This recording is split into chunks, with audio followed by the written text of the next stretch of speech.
We're at the Lafayette Police Department where a news conference is about to get underway regarding that bomb threat that took place on the campus of UL Lafayette. That was Wednesday the 16th. There was also a bank robbery the same day of that threat, and the campus was evacuated for most part of the day. I think they're about to get ready, so let's just go here straight to them. Good morning, everyone. I want to thank y'all for coming. This morning we're going to do a short press conference in reference to an incident that originated last week in the Girard Park area. This has been a multi-operation, as you can tell, with the agencies that are here. We'll be able to field some questions with the understanding that this is an ongoing investigation, so some of it we may or may not be able to comment on. Any questions that we may have? What is the name of the gentleman or person? Miss, the FBI will be able to field those questions for you. My name is Donald Bostic. I'm the supervisory special agent here in Lafayette.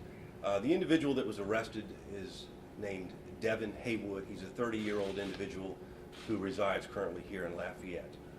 I'd like to say that the citizens of this community were well served by the collaboration and the teamwork that was displayed by all the agencies involved in this investigation. From its inception, as different agencies responded to the incidents last Wednesday, both at the attempted bank robbery, as well as the hoax device that was located at Girard Park.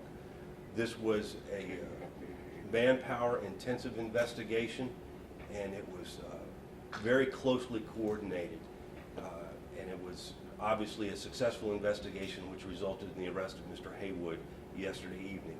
He currently stands charged by way of federal complaint with one count involving the placement of the hoax device in Girard Park and one count of the attempted bank robbery of Mid-South Bank on Moss Street. Additional charges are likely. The investigation continues at this point. More arrests may take place, and we are urging the public to contact your local police through Crime Stoppers or 1-800-CALL-FBI if they should have any additional information that may assist us in this ongoing investigation. Thank you. Can you spell his name? Devin, D-E-V-I-N, Haywood. H-A-Y-W-O-O-D. His age again? He is 30 years old. Did he go to UL? I have no information about that. Do we know why he made the threat? Because the investigation is ongoing and there are pending criminal charges, we won't be able to speak as to the specifics of Mr. Haywood or any of the facts involving the specific charges. Do you expect more arrests to come about? More arrests are possible, yes. Can you offer any information about what led to his arrest? I can only say that the investigation involved extensive interviews as well as physical evidence that led to the successful conclusion. Can you provide more details? Not at this time. Do we know if Devin Haywood has a criminal background or anything? I can't speak to those details at this time. I'd like the state police, if they have any further comments. Before I turn it over to them, I would like to thank specifically the following agencies who participated in this: the United States Attorney's Office, the ATF, the United States Marshal's Office Task Force, the Lafayette Police Department, the Lafayette Sheriff's Office, the Acadiana Sheriff's Office, Scott PD, Baton Rouge PD, the Lafayette Fire Department, Lafayette Fire Inspector's Office, and the City Marshal. Don't want to forget the City Marshal as well. There were many agencies that were involved with numerous men from each agency that were committed to this. So it was very labor intensive, and it could not have been done without the collective cooperation of those agencies. Thank you. Yeah. As stated, the investigation is ongoing. The U.S. Attorney's Office is going to be looking at many avenues along with all the collaborating agencies here and of course, the FBI. So we're very restricted right now on the information that we can release about Mr. Haywood and about the investigation and how we actually came to determine him as a suspect. As stated, we are looking at other investigative leads or maybe more arrests that are forthcoming.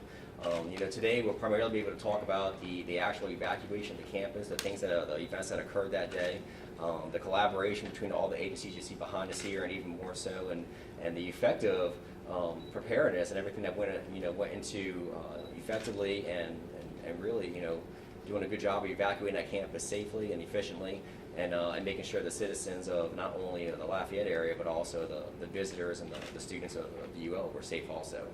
Just prior to this event, we actually conducted a mock scenario drill where we went through a full-scale evacuation scenario and of the campus itself, going through different scenarios and different emergency preparedness scenarios. So that kind of preparedness really led to the success of last week's event and what happened here. So we have our UL representatives here who can talk about the resources that were spent that day, the number of agencies and number of manpower that were utilized that day to bring the situation to a resolve. But as far as the investigation goes, we're really limited about the further investigative details about Mr. Haywood, about the investigation, about the course of the investigation. But all this information will be forthcoming. The U.S. Attorney's Office will be releasing a statement later today with the information, with the suspect's name and some more information in it. But it is a very active investigation. It's a lot of things that are being looked at here, a lot of different elements that are being put together. So, further questions that we do have about the actual day of the event and the evacuation preparedness, we can answer those. Thank you. Good morning. My name is Joey Sturm. I'm the Director of Public Safety and the Police Chief at UL Lafayette. As a State Police representative told you, we actually conducted a tabletop exercise with all of our agencies last year around this time. I think it was July 29th, for this very type of scenario that we had. We had local, state, and federal agencies represented at that tabletop exercise. Plans were put in place last Wednesday. The campus was evacuated. There was an emergency notification system alert that went out. We had over 200 responders work this incident, and that involves the traffic perimeter, the actual search teams. I think we ended up with 12 search teams total, 9 bomb dogs from various agencies, and we thank all of them, to include Chitamacha and Tunica Biloxi. They also sent bomb dogs as well as our own bomb dog that we have on campus that we invested in a little over 2 years ago with Sergeant Mike LaSalle and Pepper. She was well worth the money that we spent on her before and certainly after. That also includes the investigative team as well that responded that day. Anybody have any questions? Any costs that y'all have come up with on how much?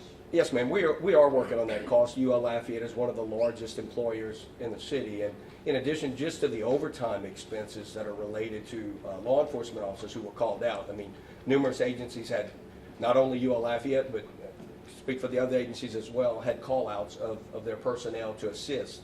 As you can imagine, if UL Lafayette were a city, it'd be the 10th largest city in the state. So it takes manpower and a lot of resources to clear the campus and then start search teams. In addition to that, there was an emergency, what was declared as an emergency leave day. So you have all these employees who were given leave with pay that day. So that's a huge cost, not to mention the disruption of the academic environment, the numerous camps that were going on the campus. We had an orientation. That was day one of an orientation session. We had a lot going on the campus, even though it was a summer semester. It is a city. When you reopen, you don't just reopen for business the next day. The campus is cleared, and then the streets are opened, and people go back to living on the campus. It's a small community. So no tally of the financial impact? Not yet, ma'am. That's going to take some time. I mean, the internal procedures for that, there's an account set up similar to a natural disaster or hurricane, so all those expenses can be tracked internally within the university, whether it be payroll, resources that were used, hydration supplies for officers, et cetera. And so that's going to be tallied up, but that's going to take some time. Payroll, I believe, just went in this past week. But there's a separate code, a separate account code that's set up for that. That's part of our emergency plans. Can you give us kind of a timeline of the events that happened the day of the bomb threat? now that y'all have more information and an arrest has been made? Specific to, To the bomb threat and also the armed robbery that we're going to talk about. okay, in terms of anything related to the investigation, I'd have to refer to Special Agent in charge Bostic for that information. I can tell you that we received the bomb threat, as you all know, that came in through KATC 3. We assessed that information. We actually sent officers to that television station and investigators as well. Part of the protocols for any bomb threat is that you make a determination as to what the threat was, what the specifics are. The decision to evacuate the campus was based on, in part, the hoax device actually being located in Girard Park and then being verified that we had a hoax device. At that point, the decision was made. But there are protocols that we follow. There's a decision tree, a threat matrix that we use to make that determination. So y'all decided to evacuate based on finding the hoax device? What did That it in look part. What did it look like? I'm sorry, ma'am, I can't speak to the device, or that's part of the criminal investigation, and I would refer to the FBI. Anyone have any other questions of me? Again, I want to reiterate, and you'll hear this over and over, but the interagency cooperation is unbelievable. The tabletops that we do on occasion, and then certainly annually, they go a long way in helping with that. But the cooperation that we had amongst the agencies, and as well as the investigators, is just incredible, and it speaks to the professionalism that we have in law enforcement here in Acadiana. Any idea how many law enforcement people were involved? Yes, ma'am. Over 200, a little over 200 responders. Have y'all ever, in your experience, had to evacuate the university like No, that ma'am. for something? No, this is the first time the campus has ever been evacuated to the degree that it was. In the past, there have been perimeters established and perhaps a building or two that have been evacuated in the past, but not to this degree. No, ma'am. But the plan worked. We'll assess. Of course, we do hot wash after action reviews, and we'll assess and we'll tweak our plans. Thank you. If there are no other questions, yes. Who actually made the arrest? The arrest was made by the multi-agency task force that was working on the case. It A involved bunch of different people? FBI, the Sheriff's Office, the State Police, ATF, the Lafayette Police Department. We had a number of different agencies who had collaborated on the investigation when it began. And those agencies, the investigative side of that, because of course we divided up the duties, the investigative team that was working on the case since day one is the team that went in to make the arrest and take the individual into custody. So where was he found when he was arrested? He was found outside his residence, which is in Lafayette Parish, Where is he being held? St. Martin Parish Jail. Why? Is he from Lafayette? Is he from Lafayette? No, he's not. Why is he being held in St. Martin Parish? That's where the federal government booked him. Could be they had room. I don't know. Can you disclose what area he's from, what city?